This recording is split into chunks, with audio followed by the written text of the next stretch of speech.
Semua terjadi begitu sangat cepat. Hanya butuh waktu 10 tahun untuk menggantikan wartel menjadi handphone. Hanya butuh waktu 10 tahun untuk menggantikan syuting dari helikopter menjadi drone.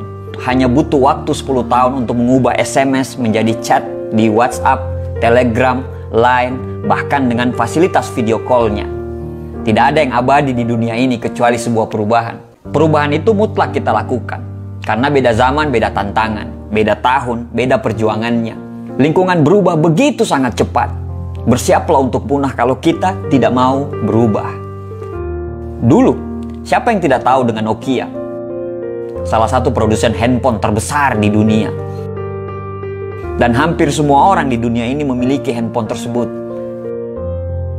Bahkan handphone tersebut menjadi impian oleh orang-orang.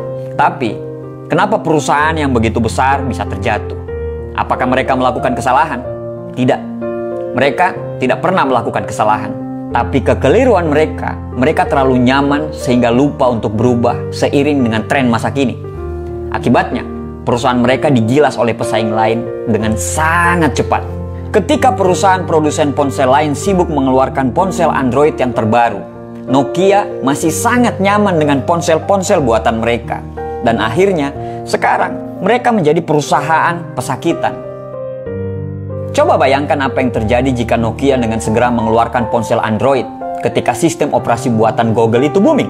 Tentu, perusahaan mereka masih hidup sampai sekarang, bahkan mungkin menjadi perusahaan yang sangat besar. Satu pelajaran yang paling penting dari kisah kejatuhan Nokia tersebut adalah jika kita tidak berubah seiring dengan perkembangan zaman dan waktu, kita akan keluar dari kompetisi. Kisah jatuhnya Nokia tersebut patut dijadikan pelajaran, tidak hanya untuk perusahaan-perusahaan individu di luar sana, bahkan untuk individu diri kita sendiri. Karena bisnis kita tidak akan bisa berubah kalau kita sebagai individu pemilik bisnis tersebut tidak mau berubah.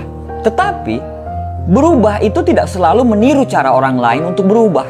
Kita mungkin bisa menciptakan kreativitas baru, menciptakan hal-hal yang kita sesuaikan dengan apa yang terjadi di sekeliling kita. Semua perubahan terjadi berawal dari pikiran kita. Jauhi hal-hal yang membuat pikiran kita menjadi buntu.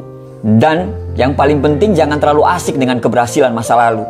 Karena harus kita ingat bahwa apa yang pernah kita dapatkan di masa lalu belum tentu bisa kita dapatkan di masa saat ini. Jangan kaku, jangan keras kepala, dan jangan menganggap apa yang Anda sudah lakukan itu benar. Mungkin memang cara itu sukses di masa lalu, tapi belum tentu bisa sukses dipakai pada masa sekarang. Maka, adaptiflah terhadap semua perubahan yang terjadi.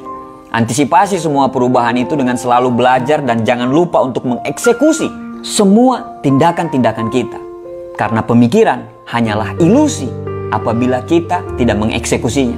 Orang yang menerima perubahan adalah orang yang gampang bersikap terbuka terhadap setiap masukan, ide-ide, atau gagasan baru.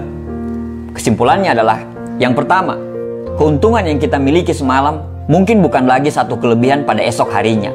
Jadi, jangan berbangga-bangga dengan kelebihan semalam dan lupa memperbaiki diri. Yang kedua, untuk berubah, kita harus menerima bahwa cara kita itu salah atau sudah tidak relevan lagi. Ini berarti memang perubahan itu sesuatu yang sangat susah. Tapi, jadikan kisah Nokia tadi sebagai pelajaran dan jangan sampai sudah mau tenggelam, baru kita ingin naik ke permukaan. Jangan pernah berhenti belajar, supaya kita selalu bisa adaptif dengan semua perubahan. Terima kasih.